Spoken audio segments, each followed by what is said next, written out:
बिस्मिल्लाहिर्रहमानिर्रहीम, अस्सलाम वालेकुम। मेरा नाम सिद्रा मुनीर है। आप देख रहे हैं 89 न्यूज़ की स्क्रीन पर प्रोग्राम न्यूज़ सेशन। नाज़रीन, आज के प्रोग्राम न्यूज़ सेशन में पहले सेगमेंट में हम बात करने वाले हैं जी, ब्लड प्रेशर के मरीजों की तादाद पाकिस्तान में अलार्मिंग सिचुएशन पर पहुंच गई है। 33 मिलियन अफराद हाई ब्लड प्रेशर का शिकार हैं।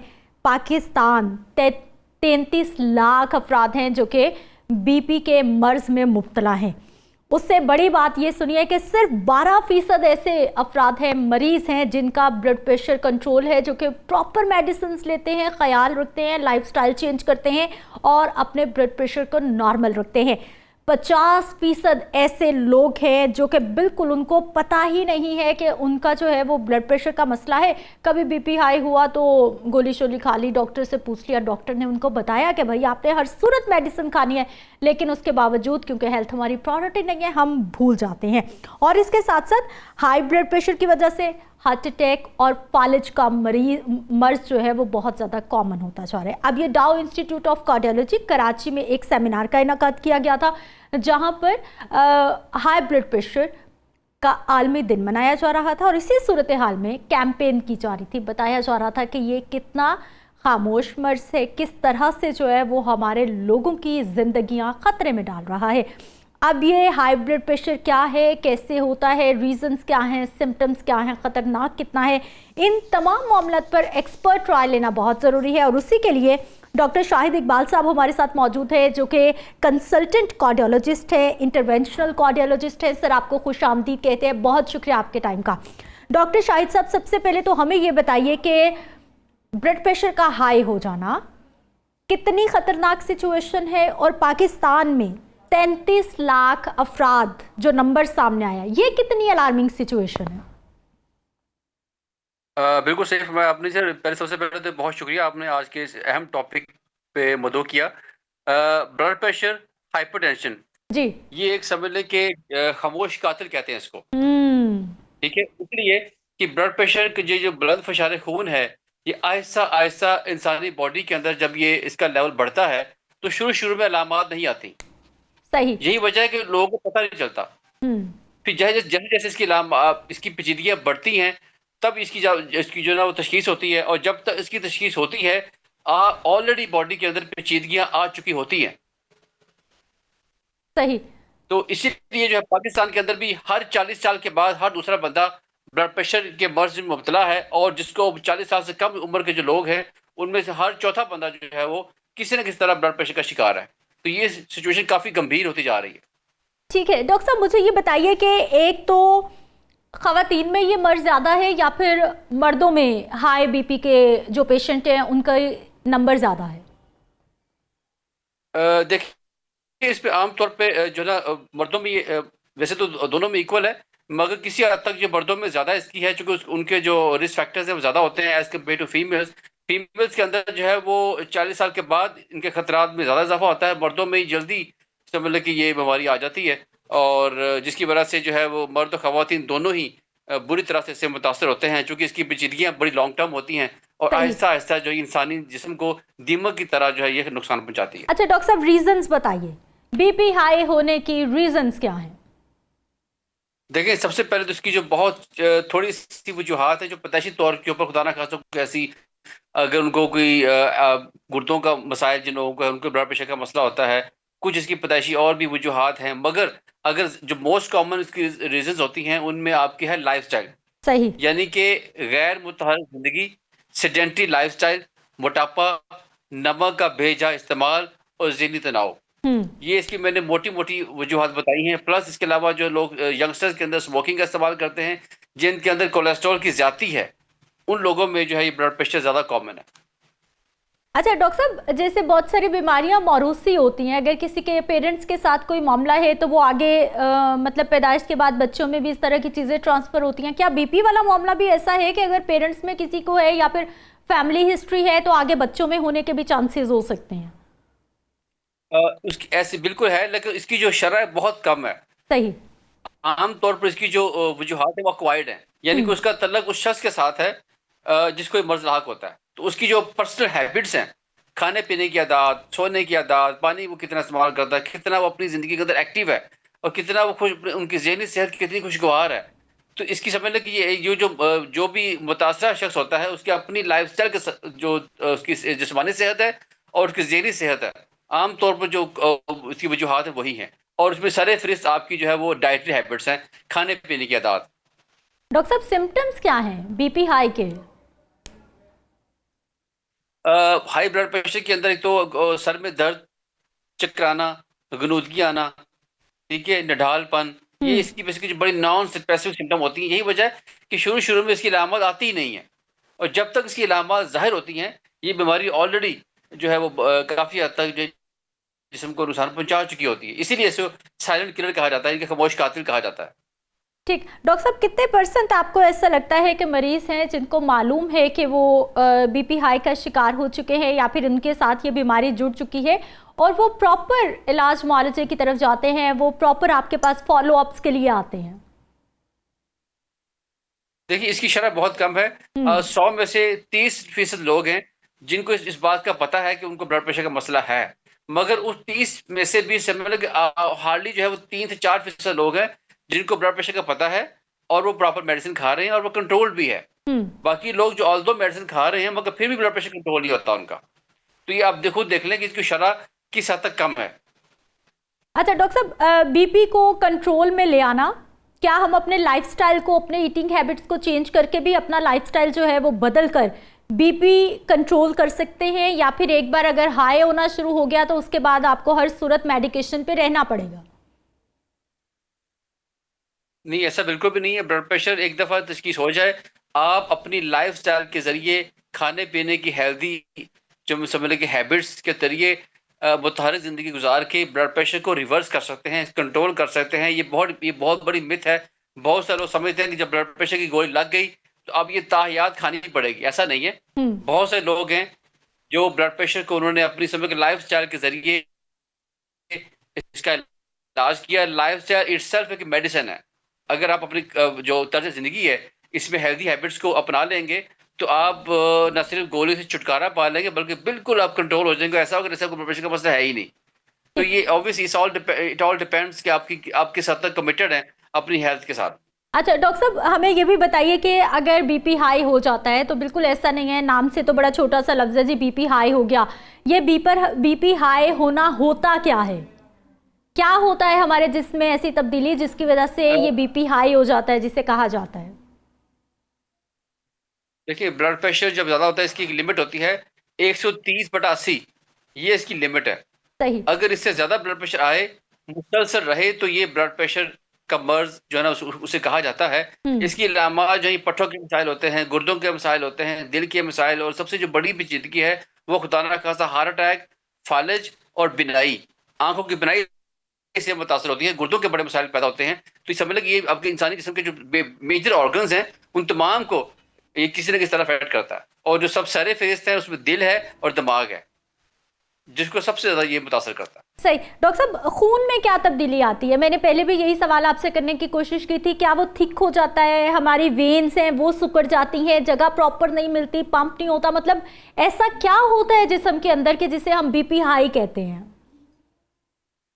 देखिए बुलंद फुशारे खून, यानी कि हमारी जो इंसानी बॉडी के अंदर रगें हैं खून की, उनमें ब्लड फ्लो का जो कांस्टेंट लेवल है वो एक हेल्दी लेवल होता है। जब वो नॉर्मल गुजरता है वहां से तो वो पेचीदगी कोई वो नहीं होती। मगर अगर उसका जो गुजरने का अमल है, उसका जो ब्लड फ्लो है वो इतना बढ़ जाए कि उससे जो रगों की जो दीवारें हैं उनके ऊपर प्रेशर आना शुरू हो जाए, खिंचाव पैदा हो जाए, तो समझ लें कि ये इंसानी बॉडी के अंदर रगों के अंदर खिंचाव की कैफियत होती है, जो मुसलसल जो है इंसानी जो जो रगें हैं खून वाली उनको ये फैला देता है। जब फूल जाती है उससे फिर जो पेचीदगियाँ सामने आती हैं, जिसमें आमतौर पर इसकी जो वजूहात है मैं ऑलरेडी बता चुका हूँ। और ये जो है डेफिनेटली जो इंसानी रगें होती हैं उनमें सख्ती पैदा हो जाती है, और सख्ती की वजह से भी ब्लड प्रेशर बढ़ता है और पेचीदगियाँ सामने आती हैं। अच्छा डॉक्टर साहब, मुझे ये बताइए कि कौन सी उम्र के बाद आपको ऐसा लगता है कि हमें रूटीन में अपने ब्लड प्रेशर को मॉनिटर करना शुरू कर देना चाहिए? वो वीकली होना चाहिए, वो डेली होना चाहिए, वो मंथली होना चाहिए? क्या प्लान है कि हमें बर वक्त तशखीस हो जाए? देखिए अगर आपको 30 साल के बाद ब्लड प्रेशर जो है उसका मर्ज लाक होना शुरू हो गया है, मुसलसल उस 130/80 से ज़्यादा उसकी वैल्यू आ रही है, मुख्तलिफ औकात में मुसलसल आ रही है तो डेफिनेटली ये एक अलार्मिंग साइन है कि आपको खुदा ना खासा ब्लड प्रेशर का मर्ज लाहक हो चुका है। अब आपको चाहिए कि इसका ब्लड प्रेशर का 1 हफ्ते का रिकॉर्ड बनाएं, सुबह खाने के बाद और रात खाने के बाद। उस 1 हफ्ते के रिकॉर्ड के जो आप रिकॉर्ड बनाएंगे उसमें देखेंगे आपका ब्लड प्रेशर जो है वो दिन के किस औकात में किस हद तक बढ़ता है। हम्म। तो ओवरऑल जो है ना इसका ट्रेंड दिखा रहता है। आप किसी एक वक्त में खुदा ना खास्ता अगर आपने को फैटी चीज खाई है, कुछ चिकनाई वाली चीज खा ली, ब्लड प्रेशर आपका बढ़ जाएगा, अल्दो कि आप ब्लड प्रेशर के पेशेंट नहीं भी हैं। तो ये समझ लें कि मुसलसल प्रोग्रेसिव बीमारी है जो आहिस्ता आहिस्ता बढ़ती है। और इसके जो तशखीस है वो भी बहुत ज़्यादा एक टेक्निकल होती है कि आपको पूरा हफ्ते 2 हफ्ते का रिकॉर्ड चाहिए होता है हम्म। किसी को लेबल करने के लिए कि वाकई उसको वो बंदा हाइपरटेंसिव है कि नहीं। तो ठीक। उसका ओवरऑल जो पैटर्न है वो दिखा रहता है। किसी एक आध रीडिंग की बेस के ऊपर हम किसी को हाइपरटेंसिव नहीं कहते। अच्छा डॉक्टर साहब, डॉक्टर्स रेकमेंड करते हैं कि किसी खास वक्त पे आपने अपना बीपी मॉनिटर करना है, मतलब खाने के बाद, खाने से पहले, या सुबह फास्टिंग में, सो के उठने से पहले? क्या कोई खास वक्त की लिमिटेशन भी है कि ये वो औकाते कार हैं जब हो सकता है कि बीपी हाई हो जाए? क्या ऐसी डिवीजन है कोई? देखिए अर्ली मॉर्निंग हर बंदे नहीं नहीं उसकी कोई ऐसे खास हो जो ना कोई रिजिड नहीं है टाइमिंग। ठीक। आप सुबह नाश्ते के बाद चेक कर सकते हैं आधे घंटे के बाद, और हम्म। रात का खाना खाने के भी आधे घंटे के बाद आप ब्लड प्रेशर चेक कर सकते हैं। कोई ऐसा टाइमिंग नहीं है। जैसे हाँ ये जो आप बता रही ना कि नाश्ते से पहले और खाने से पहले, ये आमतौर पर शुगर वाले जो मर्ज होते हैं मरीज उनके जी। लिए होता है। लेकिन ब्लड प्रेशर के जो मरीज होते हैं उनके लिए कि आप सुबह नाश्ते के बाद और रात खाने के बाद आधे घंटे के अंदर ब्लड प्रेशर चेक कर लें। तो अच्छा आमतौर पर ये जो वक्त होता है ये ज्यादा इसके लिए बेहतरीन होता है। डॉक्टर साहब, गर्मी बहुत ज़्यादा बढ़ गई है, अदम बर्दाश्त हम में वैसे ही बहुत है, सब्र हम में नहीं है, गुस्सा बहुत ज़्यादा हम करते हैं, और जब गुस्सा करते हैं तो फिर भी कहते हैं भाई इसने गुस्सा किया था, टेंशन ली थी तो बीपी हाई हो गया। एक तो मुझे ये बता दीजिए कि इन सारी चीज़ों का बीपी के साथ कितना गहरा कनेक्शन है, और दूसरा मुझे ये भी बताइए कि सर्दी का मौसम या गर्मी का मौसम, क्या ये मौसम भी असरअंदाज होते हैं हमारी बॉडी पर, और ख़ास तौर पर ब्लड प्रेशर के मामले पर? बिल्कुल जी, मौसम सरमा हो या मौसम गर्मा हो, ये इस हर जो सारे मौसम होते हैं इंसानी बॉडी को किसी न किसी तरह से मुतासर करते हैं। गर्मियों की अगर बात करें कि तो गर्मियों के अंदर चूंकि लोग डिहाइड्रेशन, इंसानी हम्म। बॉडी के अंदर पानी की कमी हो जाती है। तो जब पानी की कमी होगी उससे ब्लड थिक हो जाता है। तो ब्लड के जो समझ लो कि उसको जो ब्लड फ्लो है वो मुतासर होता है। जब ब्लड फ्लो मुतासर होगा तो इंसानी शियानों के ऊपर दबाव बढ़ेगा, उससे ब्लड प्रेशर बढ़ेगा। इसी तरह जब इंसान गुस्से की हालत में होता है उससे भी जो है अब ज़हनी तनाव की वजह से आपकी खून की शानों में खिंचाव पैदा होता है जो कि ब्लड प्रेशर को बढ़ने की वजह बनती है। और अक्सर आप ऐसे लोग देखेंगे जिनको खुदा ना खासा अगर फालिज का अटैक होता है, हार्ट अटैक होता है, तो उनमें कोई ना कोई इस तरह इमोशनल आउटबर्स्ट होता है जिसकी जिसके बाद वो बीमारी सामने आती है। इसका मतलब कि ऑलरेडी उनके बॉडी के अंदर एक चीज़ चल रही है, उसके ऊपर से इस तरह का वाकया हो गया और वो चीज़ जो है वो फ्लेयर अप कर गई। ठीक। डॉक्टर साहब, अब हमें ये बताइए कि हमें ब्लड प्रेशर से बचना है, और ऐसे पेशेंट जो कि बीपी के मरीज बन चुके हैं, मेडिकेशन पे हैं, या फिर ऑफ एंड ऑन वो मेडिसिन लेते हैं, क्या करें अपने लाइफस्टाइल के साथ कि उनकी ये सेहत का जो मामला है किसी हद तक कंट्रोल किया जा सके? सबसे पहले थी आप सेहत को अपनी तरजीहात में शामिल करें। हम्म। जब आप किसी चीज़ को अपनी तरजीह बनाते हैं तो आप उसके लिए एफर्ट करते हैं, कोशिश करते हैं। ये इंसानी फितरत का एक अमल है कि आप जो है अपनी सादगी लेके आएँ। खाने पीने के अंदाज में, रहने सहने के अंदाज में, 8 घंटे की पुरस्कून नींद, पानी का भरपूर इस्तेमाल, डिहाइड्रेशन से खुद को बचाना। अगर आप तंबाकूनोशी करते हैं तो उससे आपने खुद को दूर रखना, और आपकी जो ज़हनी सेहत है, ज़हनी तनाव, उसकी जो समझ उससे खुद को बचाना। अगर ये तमाम देखिए ये बहुत छोटे-छोटे स्टेप्स हैं। अगर छोटे स्टेप्स आप लेंगे उससे आप डेफिनेटली एक सेहतमंद ज़िंदगी जो है वो गुजार सकते हैं। और ताज़ा सब्जियों, फलों और सैलड का इस्तेमाल ज़्यादा से ज़्यादा करें। मरगन और चिकनाई वाली चीज़ों से परहेज़ करेंगे तो डेफिनेटली समझ लें कि ये छोटे-छोटे स्टेप्स होते हैं जो मिलके उनकी ओवरऑल सेहत बेहतर रहेगी। अच्छा डॉक्टर साहब, कोई ऐसे हमारे फूड ग्रुप्स, अगर मैं आपसे पूछूं, चाहे वो फ्रूट्स है, बीन्स है, या फिर मीट में चले जाए, कौन से ऐसे हमारे फूड ग्रुप्स हैं जो आप रेकमेंड करते हैं कि बीपी के पेशेंट को अपनी ग़िज़ा में ज़्यादा से ज़्यादा लाना चाहिए, और कौन से ऐसे फूड ग्रुप्स हैं जिनको आप बताएंगे कि इन चीज़ों से दूर हो जाएं आप लोग? देखिए सबसे पहले तो ये कि ताज़ा सब्जियों, हम्म। फलों और सैलड का इस्तेमाल। ठीक। इसके अलावा हेल्दी नट्स हैं, हम्म। ये आपको प्रॉपर मिकदार में खाने चाहिए। मतवाज़न ग़िज़ा खानी चाहिए। जो चीज़ नहीं खानी उनमें है आपकी मुरगन ग़िज़ाएँ, हम्म। जिनके अंदर बहुत ज़्यादा जो है ना ऑयल कंटेंट होता है, उससे आपने खुद को बचाना है। इसके अलावा जो बेकरी आइटम्स हैं, इनका इस्तेमाल आपने कम से कम करना है। फ्राइड चीज़ें जो हैं वो कम से कम खानी है। तो बस देखिए ये इसके अलावा जो बड़ा गोश्त है, बीफ है, उसके अंदर चिकनाई बहुत ज़्यादा होती है।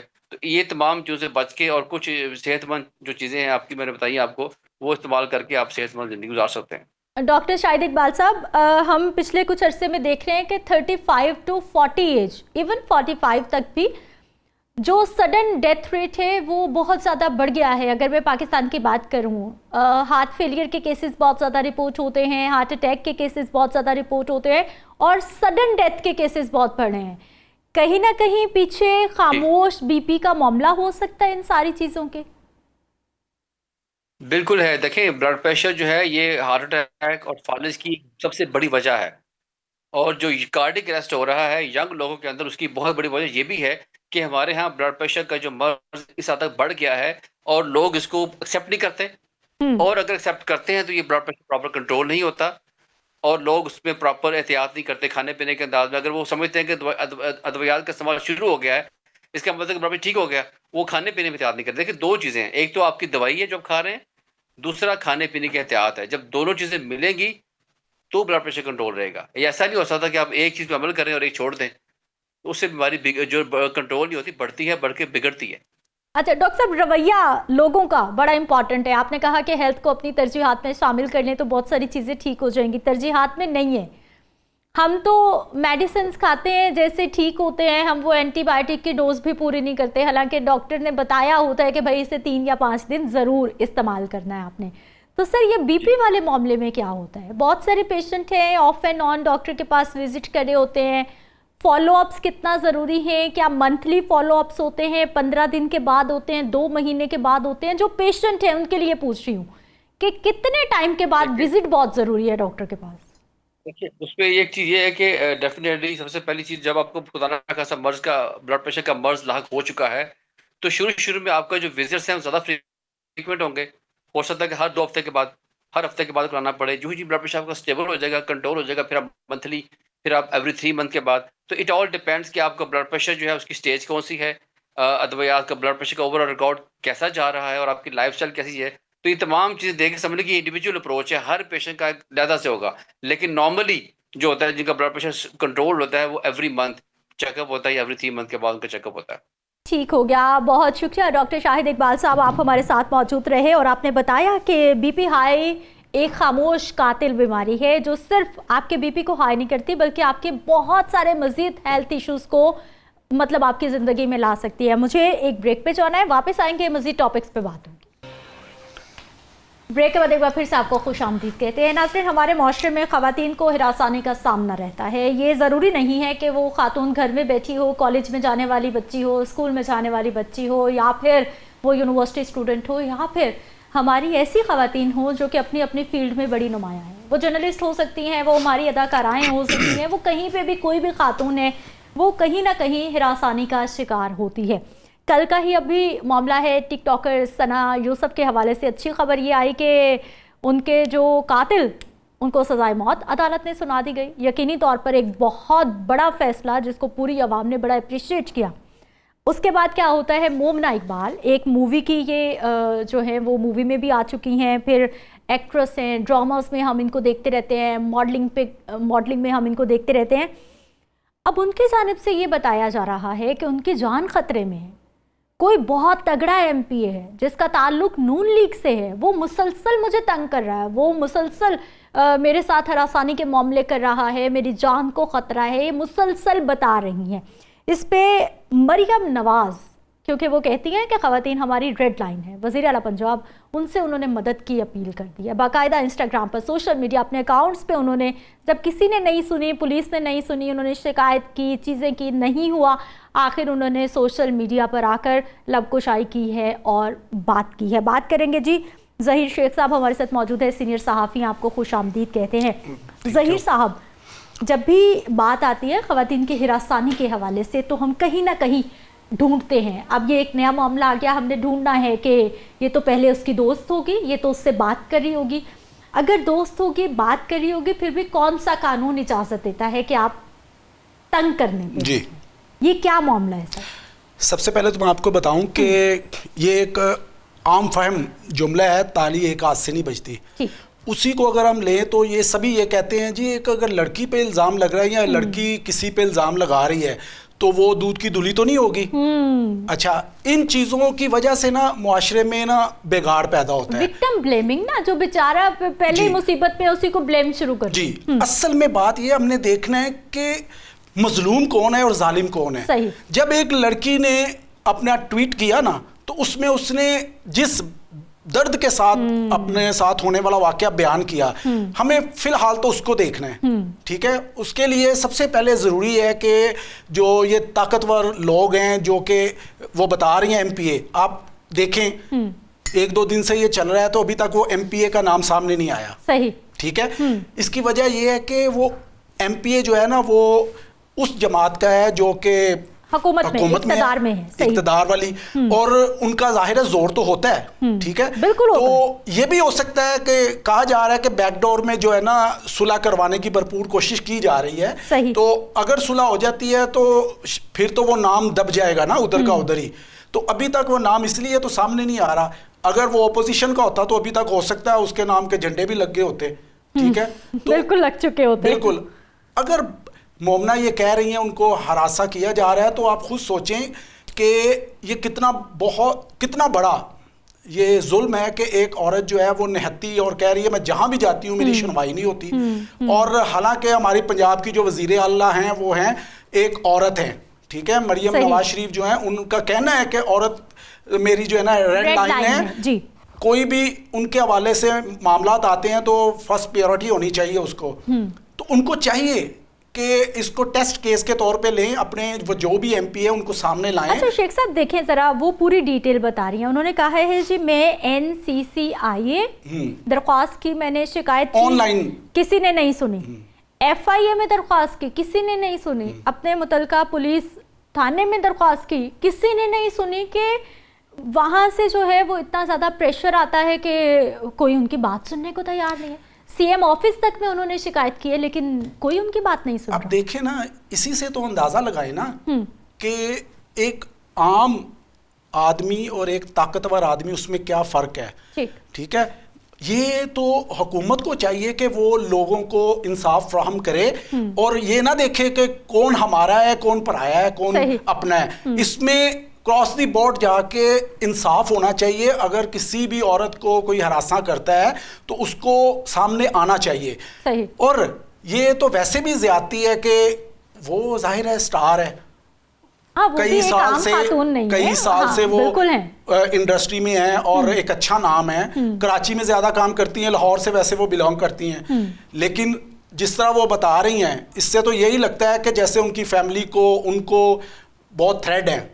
ठीक है, और इसका अगर अल्लाह ना करे पता लगने से पहले उनकी फैमिली में या किसी को कुछ हो जाता है तो ये तो अच्छी बात नहीं है। कुछ भी नहीं होगा। 4 दिन की भागम दौड़, वो गुलाम भारों के साथ क्या हुआ है, वो सिंध की बेटी आधी रात को निकलती है, शौहर की शिकायत करती है, पुलिस में जाके अदालत में मामला जाता है और वो बताती है कि इन्होंने मुझे गैरत के नाम पे कत्ल कर देना।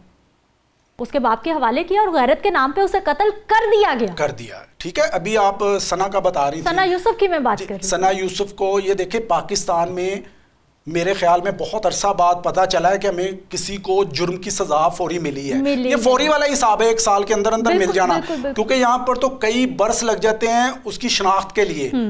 तो ये एक अच्छा केस हुआ, अच्छी एग्जाम्पल है। और दूसरा ये है कि मैं ये कहूँगा कि इनका मामला जो है ना इसको हल होना चाहिए, क्योंकि अगर ये हल नहीं होता तो ये भी फिर उसी लाइन पे जा सकता है। अगर कोई MPA है उनकी तरफ से शिकायत आ रही है तो फिर दिखाएं ना। हुकूमत ऑपोजिशन की कोई भी ऐसी बात होती है तो फौरन से पहले आप तकारीर कर रहे हैं, 1 मिनट लगता है, आपके मिनिस्टर्स लाइन लगा देते हैं प्रेस कॉन्फ्रेंसेस की। तो जब गलती है, जब आपके घर की गलती है तो उसको भी माने, बताएं कि कौन है। देखें यहाँ पर ना हुकूमत जो है ना वो उसको किसी और तरह किया जा रहा है। सही। हुकूमत जो होती है ना वो रियासत हर एक की अपनी माँ भी होती है, बाप भी होती है। उनको हर एक का ख्याल करना पड़ता है। किसी के पास घर नहीं है ना, ये वो चीज़ें हैं जो कि वेलफेयर सोसाइटी या वेलफेयर कंट्री जो है ना उसमें तो अच्छी लगती हैं। तो यहाँ पर भी हमारी दुआ है कि अल्लाह ताला हमारे मुल्क में भी वेलफेयर सोसाइटी बनाए, इसको भी वेलफेयर कंट्री हम कहें, किसी का भला हो, किसी के साथ इंसाफ हो। तो ये हुकूमत को अब टेस्ट केस के तौर पे इसे लेना चाहिए और इस मामले को सामने लाकर अफामो तफहीम के साथ मामला जो है ना उसको क्लियर करना चाहिए, ताकि किसी का भी कोई जानी नुकसान ना हो। अच्छा शेख साहब, मुझे ये बताइए कि हमारा मुआशरा, हम कह रहे हैं कि हम डिजिटलाइज पाकिस्तान बना रहे हैं, हम तरक्की कर रहे हैं, हम जिद्दत की तरफ जा रहे हैं, ख़वातीन महफूज नहीं है अभी तक भी। क्यों नहीं है? वो गैरत के नाम पे कत्ल भी खातून होती है, ठीक है, इज्जत भी उसी की लुटती है, कारोकारी के इल्ज़ाम में बीच बाजार में उसको गोलियां मार दी जाती हैं, और पूरा गांव, पूरा सिस्टम उसको सपोर्ट करता है कि बहुत अच्छा हुआ, हमारी बच्चियों की हिम्मत नहीं होगी। क्यों इतनी गैर महफूज सोसाइटी हमारी हो गई है? अच्छा, ये बहुत पुराने रवाज जो है ना, ये ज़्यादातर उन एरियाज़ में हैं जो कि दूर दराज के इलाके हैं, ठीक है, और अंदरूने सिंध के बहुत सारे इलाके हैं जहाँ पे ये ऐसी चीज़ें होती हैं। कुछ शुमाली इलाका जात के दूर दराज के इलाके हैं, वहाँ पर ये कुछ चीज़ें होती हैं, लेकिन बहुत कम जो तरक्की याफ्ता शहर कह लें, या आप जिस तरह लाहौर, इस्लामाबाद, कराची, फैसलाबाद, यहाँ पर कम तादाद में ऐसी चीज़ें हैं। मेरा सवाल मैं दोबारा रिपीट करूँगी थोड़ा सा क्लियर करके। मैं खातून की हिफाजत की बात करी, मैं उसकी सिक्योरिटी की बात करी हूँ कि अभी तक हमें सिक्योरिटी क्यों नहीं है, हमारी जो फीलिंग है, हम सिक्योर खुद को क्यों नहीं फील करते। वो लाहौर में, वो कराची में मोमना इकबाल जैसी खातून बैठ के सिक्योर नहीं फील कर रही, जिनको हज़ारों लोग जानते हैं। टिकटॉकर सना यूसुफ सिक्योर नहीं रही, गुला भारो सिंध में बैठी हुई वो महफूज नहीं रही। क्यों नहीं है हम लोग अभी तक ऐसा मुआशरा बना सके जो कि ख़वातीन को हिफाजत फराहम? देखिए, इस तरह मैं आपको एक बड़ी अहम बात बताता हूँ। कोई भी मुआशरा जो है ना, उस पर कोई इम्प्लीमेंट होता है ना, अगर कोई कानून, तो वो करती है उसकी हुकूमत। सही। जो हमारी हुकूमत है ना, वो इस पर एक्शन लेगी, सख्त कवानीन बनाएगी, तो लोगों को जो भी इस तरह के जुर्म करते हैं, जो मुल्जिम हैं, उनको डर होगा कि हमें इसकी सज़ा मिलेगी, ठीक है, और वो कम होते होते ख़त्म हो जाएंगे। लेकिन आप ये देखें, यहाँ पर जो ताकतवर हैं उनको सज़ाएं नहीं मिल रही, जिस वजह से ये मामला जो है ना, ये ख़त्म नहीं हो पा रहे। कोई भी ये गरीब आदमी जिसका कोई आगे पीछे ना होता, तो अभी तक मोमना इकबाल के चक्कर में वो हो सकता है हवालात की सैर भी कर चुका होता, उसका रिमांड भी लिया जा चुका होता, बिल्कुल लिया जा चुका होता, ठीक है, पूरी स्टेट एक्टिव हो जाती, उसी केस के गिर्द घूम रही होती कि भाई ये। अब प्रॉब्लम ये है कि मैं तो ये साफ कहूंगा कि वजीर आला क्योंकि खुद एक औरत हैं, उनको चाहिए कि इसको पूरी तरह देखें, और अगर वो कोई अच्छा काम कर जाएं, इंसाफ कर जाएं, या इस मामले को अच्छे तरीके से हैंडल कर लें, तो यकीनन औरतों के लिए ये एक अच्छी एग्जाम्पल होगी। बिल्कुल होगी। अच्छा, मोमना ने खबरदार कर दिया, उन्होंने कहा है कि अगर इस मामले को मुसलसल नज़रअंदाज किया गया ना, क्योंकि वो सारे इदारों के नाम ले चुके हैं, वो पुलिस का नाम ले चुकी हैं, वो वज़ीर आला को अपील कर चुकी हैं कि इस मामले का नोटिस ले लें, कुछ करा दें। उन्होंने कहा है कि अगर अभी भी आपने इसको नज़रअंदाज करना है तो मैं फिर प्रेस कॉन्फ्रेंस करूंगी, मेरे पास आखिरी हल वही है, और मैं हर चीज़ को पब्लिक कर दूंगी। अच्छा, जहाँ तक मुझे इतला पहुंची है ना सोर्सेज से, उनका कहना है कि ये ना बैकडोर मामला जो है ना तय हो रहे हैं, तो उम्मीद है कि ये प्रेस कॉन्फ्रेंस की शायद ज़रूरत ना पड़े और इनको जो है ना सुलह करवा दी जाए, और वो जो MPA हैं उनको ये बावर करवाया जा रहा है कि आप जो है ना इस चीज़ से पीछे हटें, और सामने तो आना नहीं है किसी ने, तो ना कोई ला सकता है, तो अंदर ही अंदर माफी तलाफी होके ना, तो लेकिन अगर MPA का नाम बाहर आ सकता है ना, ये सोशल मीडिया का दौर है सर, कुछ भी बाहर आ सकता है। तो अभी मैं जो यही चाह रहा हूँ, कितने दिन हो गए हैं तकरीबन इसको चलता हुआ, ये सिलसिला जो है ना, ये हरासगी तो काफी दिनों से या महीनों से हो रही होगी ना, तो सामने तो उसके ट्वीट के बाद आया ना मोमना के, तो उसके बाद भी अब ये बड़ी तेजी से इस पे काम हो रहा है कि इसको जो है ना अब ज़्यादा उछाला ना जाए, किसी भी तरीके से ना मोमना को राज़ी कर लिया जाए और मामला जो है ना इनको ख़त्म किया जाए। अभी देखें, ये जो आने वाले 24 घंटे हैं ना, मेरे ख्याल में ये बड़े अहम हैं। जी, सही, ये बड़े अहम है, और इसमें इसका रिजल्ट निकलेगा कोई ना कोई। इंतजार करें कि मोमना का कोई अगला ट्वीट, कोई अगला मैसेज कुछ आ जाएगा कि भाई नाउ आई एम सिक्योर, या फिर मामला हल हो गया, या फिर खामोशी हो जाएगी तो इट मीन्स के सेटलमेंट हो गई। नहीं, मुझे लगता है कि उसे बयान देना पड़ेगा कि मैं अब सिक्योर हूँ, देना चाहिए। हाँ, क्योंकि जब कोई मामला क्लियर करना होता है ना, तो उसको आपको क्लैरिटी भी चाहिए। बिल्कुल चाहिए। तो उन्होंने जो ट्वीट किया उसको अब उन्होंने दोबारा उनको ट्वीट करना पड़ेगा जी, हमारे जो है ना बड़ों ने ये मामला जो है ना ये तय करवाया, मुझे उम्मीद है कि अब मेरे साथ ऐसा कुछ अच्छा, नहीं होगा। हमारे इदारे इतने कमजोर क्यों हैं? हमने तो सियासी मुदाखलत खत्म कर दी इदारों में ना। वज़ीर आला साहिबा बरमला कहती हैं, प्रेस कॉन्फ्रेंस करती हैं, वो कहती हैं हमने इदारों में रिफॉर्म्स ले आए हैं, हम इदारों को खुद मुख्तार कर दिया है, सियासत को साइड पे कर दिया है, सियासी मुदाखलत खत्म हो गई है। तो सर ये फिर NCCIA नहीं सुन रहा, FIA नहीं सुन रहा, पुलिस नहीं सुन रही, आपका CM कंप्लेंट सेल नहीं सुन रहा, ये तो मुदाखलत सरासर दिख रही है। दुआ है कि अल्लाह ताला ऐसा ही करे जैसा आप कह रही हैं। जिसने अपनी ताकत को बहाल रखना होता है ना, उसका कंट्रोल रहता है सब जगह पे, इदारों पे, फिर वो अपना कैसे कंट्रोल खोएगा? कोई बंदा मेरे नहीं ख्याल के वो ऐसा करेंगे। हाँ, इदारों में ये कर सकते हैं वो कि उनके साथ ऐसा सिस्टम बनाएं, उनको ये बावर करवाएं कि आप आहिस्ता आहिस्ता अपने आप में जो है ना बेहतरी लाएं।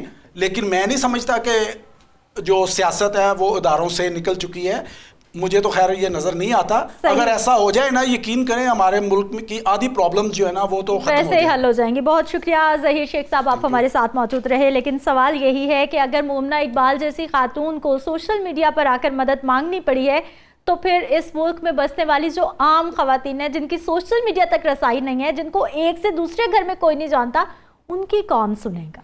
एक ब्रेक पे जाते हैं, वापस आएंगे, मज़ीद टॉपिक्स पे बात होगी।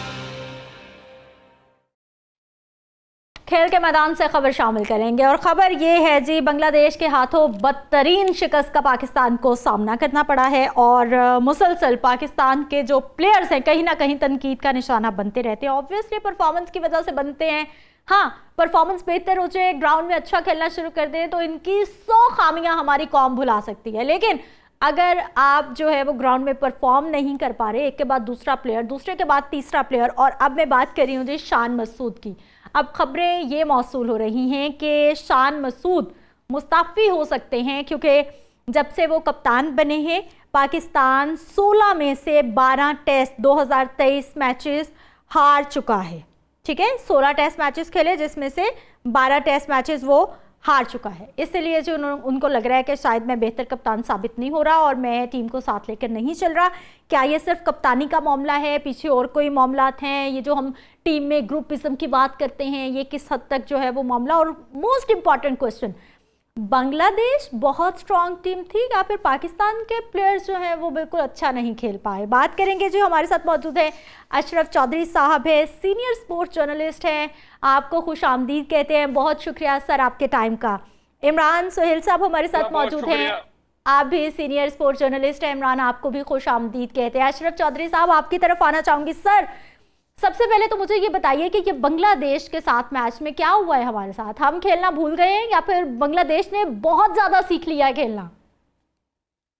नहीं सिद्रा, ये बात माननी पड़ेगी कि बांग्लादेश ने तीनों फॉर्मेट में, यानी कि बैटिंग, बॉलिंग और फील्डिंग, तीनों शोबों में उन्होंने शानदार कारकर्दगी दिखाई और कामयाबी। ये वही टीमें कामयाब होती हैं जो तीनों शोबों में कामयाबी दिखाती हैं और डिटरमेंट होती हैं। टीम वर्क है क्रिकेट जो है ना, ये टीम वर्क की गेम है। अगर कोई इंडिविजुअल खिलाड़ी अकेला कुछ नहीं कर सकता इसमें, जब तक आपके 5 से 6 खिलाड़ी टीम मिलकर अच्छी इनिंग्स ना खेलें, उस वक्त तक आप कोई बोर्ड पर बड़े रन नहीं कर सकते। आप हरीफ टीम को जो है वो मुश्किलात से दो चार नहीं कर सकते। तो यही तमाम चीजें बांग्लादेश में पूरी दिखाई दी और पाकिस्तान में ये फुकदान दिखाई दिया कि पाकिस्तान टीम में के खिलाड़ियों की जो अदम तसलसल कारकर्दगी है, एक लंबे अरसे से चली आ रही है, आज भी पाकिस्तान उसी में फंसा हुआ है। कोई खिलाड़ी अपने इंफरादी कारकर्दगी को बेहतर बनाने के लिए कुछ नहीं कर रहा, कोई डोमेस्टिक क्रिकेट नहीं खेल रहा, कोई ऐसी हर चीज नहीं है कि आपकी परफॉर्मेंस डाउन टू अर्थ जा रही है और आप अकेडमी में चले जाएं, आप किसी बेस्ट कोच को पकड़ लें कि भाई हमारी जो खामियां हैं उनको दूर कर दिया जाए, हम कहाँ पर लैग कर रहे हैं। लेकिन यहाँ पर सिर्फ पैसा गिना जाता है, पैसा कि पैसा पैसा बस, और कुछ नहीं है। यही क्रिकेटर्स हैं, जब आपको पता है कि बांग्लादेश और श्रीलंका में और इंडिया में T20 वर्ल्ड कप खेला गया था, जी। उसके बाद इन खिलाड़ियों ने हमारा नेशनल T20 खेलने से इनकार कर दिया था और फिटनेस सर्टिफिकेट भेज दिए थे।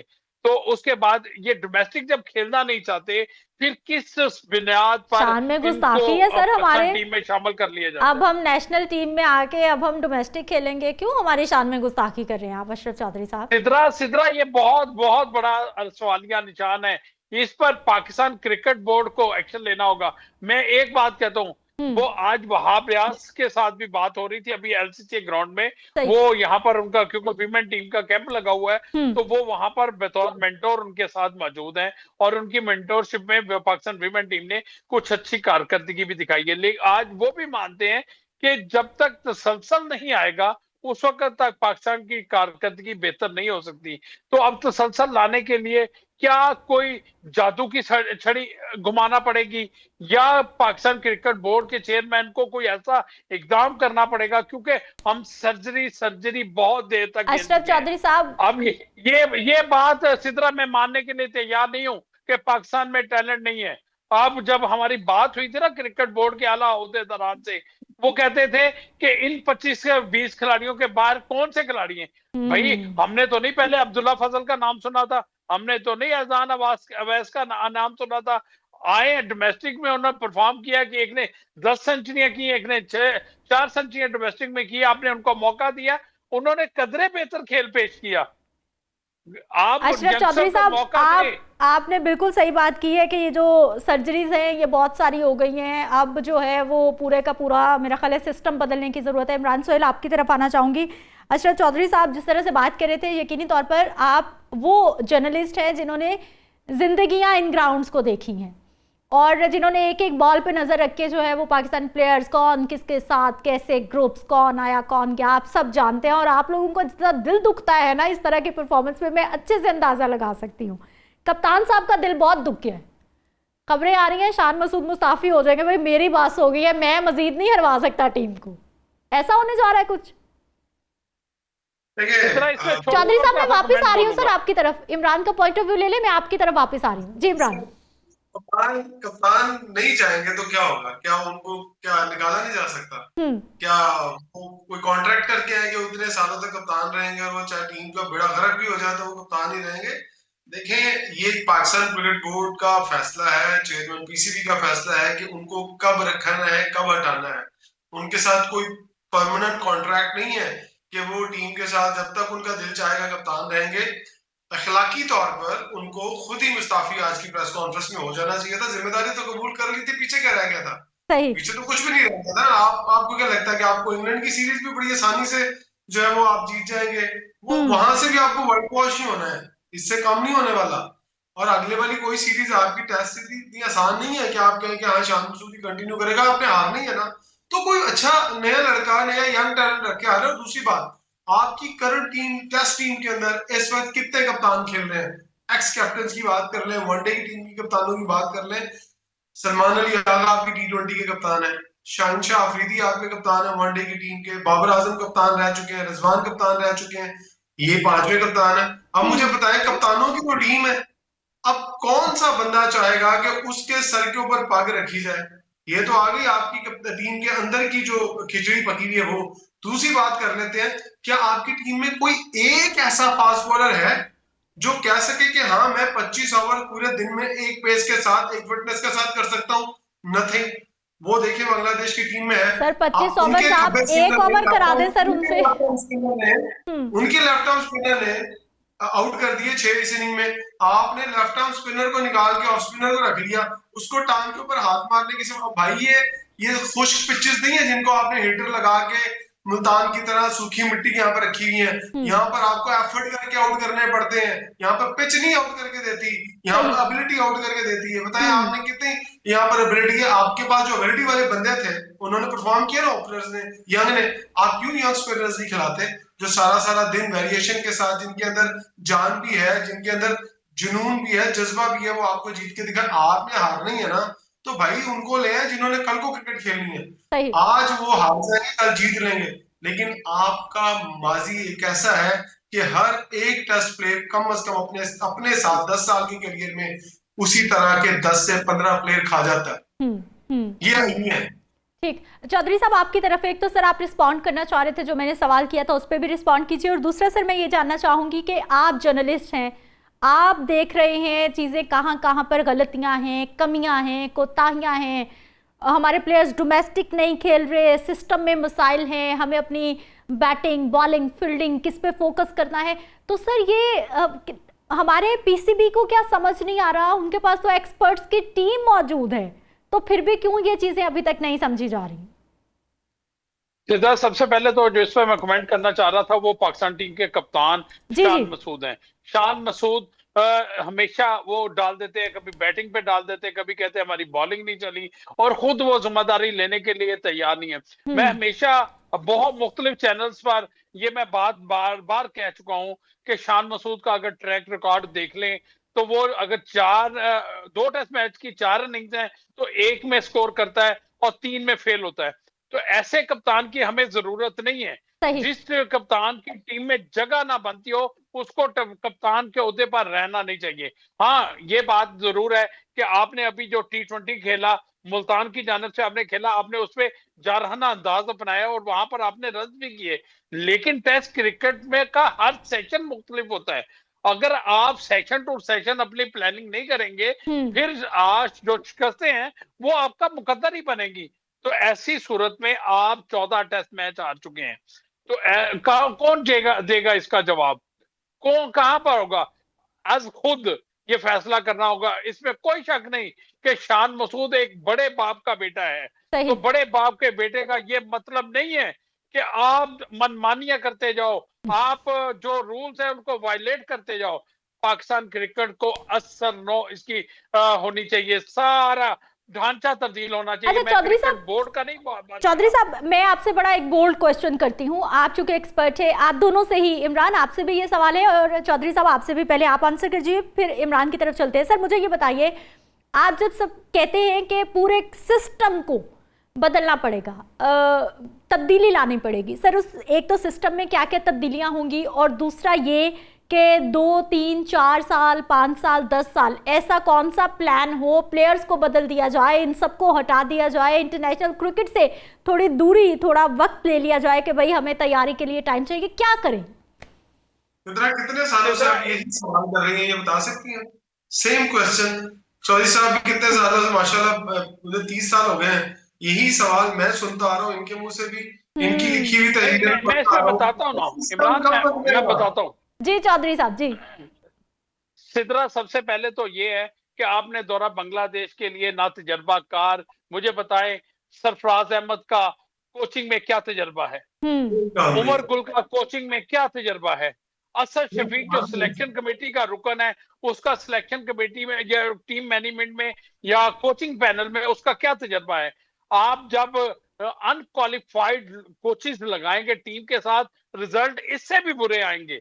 ये तो अभी कदरे बाबर आजम चल गया चौथी इनिंग्स में, जो आपकी थी उसमें शान मसूद ने कुछ स्कोर कर दिए, कुछ वो अपना रिजवान कर गया, तो फिर भी आपकी कुछ इज्जत रह गई। लेकिन यहाँ पर क्वालिफाइड कोचेस का बहुत बड़ा किरदार होता है। जो लोग ये कहते हैं कोचेस का कोई किरदार नहीं होता, तो मैं समझता हूँ वो अहमकों की जन्नत में रहते हैं। और ऐसे नहीं है इस टीम को इमरान आ रहे हैं आपकी तरफ, बस थोड़ा सा उनको। क्वालिफाइड कोचेस भी होने चाहिए और क्वालिफाइड कोचेस की बात सुनने वाले प्लेयर भी होने चाहिए आगे। कौन सा प्लेयर आपका जो क्वालिफाइड कोचेस की बात सुनता है? कौन सा ऐसा आपका प्लेयर है जो कहता है हाँ मैं मेरिट पे बात करूंगा? कौन सा ऐसा प्लेयर है जो 100% फिट है, 50% फिट होता है, कहता है जी मैं 100% फिट हूँ, मुझे खिलाएं। जब ग्राउंड में खेलने की बारी आती है तो एक दिन पिच पे नहीं खड़ा हुआ जाता, सारे दिन में 25 ओवर नहीं किए जाते। तो कोचेस लाए जाने चाहिए, पर क्या कोचेस के ऊपर आपको भी पता है माजी में क्या हुआ? कोचेस के साथ प्लेयरों ने बदतमीजी नहीं की। अभी रिसेंटली उमर गुल और शाहीन अफरीदी वाली बात, अब बताएं ना कौन आके इनके हाथों बेइज्जत होगा? इमरान, आपकी बात बिल्कुल दुरुस्त है। यहाँ पर फिर उनके खिलाड़ियों का जब आप क्वालिफाइड कोचेस लाएंगे फिर वो उनका कुछ तो तरीकाकार होगा ना प्लेयर्स को कैटर करने का, तो फिर वो अच्छे तरीके से कर लेंगे। यहाँ पर आपने अभी माइक हैसन को लिया है, बहुत सारे प्लेयर्स जो है ना वो कोच के साथ मिल जाते हैं। ये सबसे बड़ा अलमिया है कि अपनी जगह बनाने के लिए वो कोच के साथ मिल जाते हैं।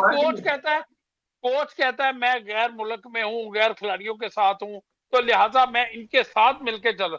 जब कोच अपनी जिम्मेदारी पूरे अच्छे तरीके से करेगा तो मैं कहता हूँ पाकिस्तान क्रिकेट के नताइज बेहतर आएंगे। कोई शक नहीं, यूनुस खान एक बड़ा अच्छा मंजा हुआ वर्ल्ड क्लास प्लेयर है, आप उसको खिदमात दें, आपकी बैटिंग के शोबे में बेहतरी आएगी। अच्छा सर, आप दोनों एक्सपर्ट हैं, बोल रहा है चौधरी साहब एंड इमरान सर। यूनुस खान को सिर्फ एक बात करूंगा सर, शुएब अख्तर बहुत जबरदस्त आदमी है, सिलेक्शन में लें उसको, टीम मैनेजमेंट में ले, आपको अच्छे नताइज देगा। ये वो खिलाड़ी हैं जिन्होंने अपने दौर में पाकिस्तान क्रिकेट का जो सर है ना वो ऊंचा रखा है। ये ऐसे खिलाड़ियों को आप सरफराज 2017 की चैंपियंस ट्रॉफी और 2000 ये अंडर 19 वर्ल्ड कप की ट्रॉफी पर कोई कोचिंग उसका तजर्बा नहीं है, क्या सरफराज फेल नहीं होता रहा? क्या सरफराज ने कई जगह पर आपको नाकामियों से दो चार नहीं किया? लेकिन उसके पीछे, सरफराज के पीछे लॉबी काम करती है और वो लॉबियां ऐसा काम करती हैं कि उसको लाके पाकिस्तान टेस्ट टीम का कोच बना दिया। और यार खुदा का खौफ करो, ऐसे फैसले ना करो कि उन लॉबियों से आप डरते हो कि वो जो 4-5 लोगों की लॉबी बनाकर जो तारीफों के आपको पुल बांध कर देते हैं। हमने भी 31 साल हो गए इसी जर्नलिज्म में, स्पोर्ट्स में कर रहे हैं। हमने तो इनका कैरियर का आगाज भी देखा हुआ है, इससे भी पुराने खिलाड़ियों का कैरियर का आगाज भी देखा हुआ है और इख्तिताम भी देखा हुआ है। अच्छा सर, मेरा सवाल ले लीजिए। आज का प्लेयर सिर्फ पैसे के लिए खेलता है। सर, मैं यही सवाल काफी देर से करना चाह रही थी आपसे, आप दोनों से शॉर्टली आंसर कीजिएगा।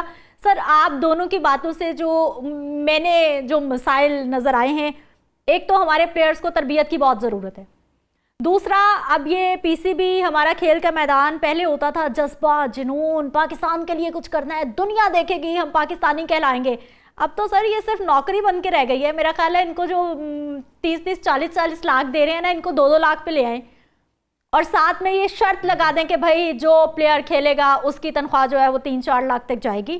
कमर्शलाइज हो गया ना सर, सारी चीजें, पैसे मिल रहे हैं, मौज हो रही है, बस ठीक है 4 दिन की बेइज्जती है। एक बात बताओ, बुरी बात तो सब आपके मुल्क में जो ये कहता है ना कि बड़ा टैलेंट है, ये टैलेंट कोई नहीं रह गया। इसकी एक सबसे बड़ी वजह है क्योंकि लोग बहुत सारे सिस्टम के अंदर ऐसे प्लेयर या माँ बाप या खिलाड़ी वो अब डिसहार्ड हो चुके हैं कि ऊपर जाके भी उन्होंने ही खेलना है जिनके पास पावर है। ये मेरी बात किसी को बुरी लगे या अच्छी लगे, सिस्टम के अंदर नीचे से लेके ऊपर तक यही है, पाकिस्तान क्रिकेट बोर्ड तक आने तक जिसके पास पावर है। इमरान सर, वक्त की थोड़ी सी कमी है, चौधरी साहब आपसे माजरत करना चाहूंगी क्योंकि मैं जरूर आप दोनों के मजीद कमेंट लेते, हम बात करते, लेकिन मुझे प्रोग्राम खत्म करना है और बस यही कह सकते हैं कि इस वक्त प्लेयर्स की सर्जरी करने की बजाय एक बार सिस्टम की सर्जरी कर ले। अगर सिस्टम की सर्जरी हो जाएगी तो बहुत सारी चीजें हो सकता है ठीक हो जाए। मुझे इजाजत दीजिए, कल के प्रोग्राम में मिलते हैं। अल्लाह के बाद।